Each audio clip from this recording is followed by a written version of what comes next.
बिस्मिल्लाहिर्रहमानिर्रहीम। अस्सलामुअलैकुम। आप देख रहे हैं यूट्यूब चैनल आम सी बातें। पंजाब असम्बली तहलील नहीं होगी, राना सनाउल्लाह की परवेज़ इलाही को धमकी। इस वीडियो में हम इसी के मुतालिक बात करेंगे। नाज़रीन कराम, इमरान खान साहब ने ऐलान किया हुआ है कि जुमे को पंजाब असम्बली तहलील की जाएगी, जबकि दूसरी जानब चौधरी परवेज़ इलाही ने अपने हालिया इंटरव्यू में कहा है कि पीटीआई के ज़्यादा लोग यही चाहते हैं कि असम्बली तहलील ना हो।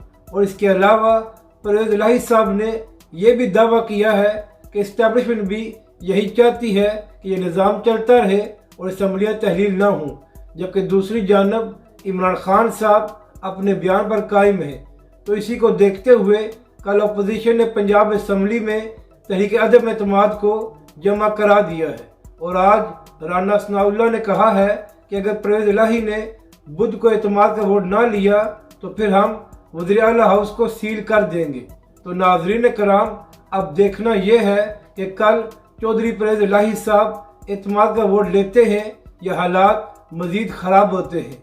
अपनी राय का ज़रूर इजहार करें कि आपको यह वीडियो कैसी लगी और हमारे इस चैनल को भी सब्सक्राइब करें।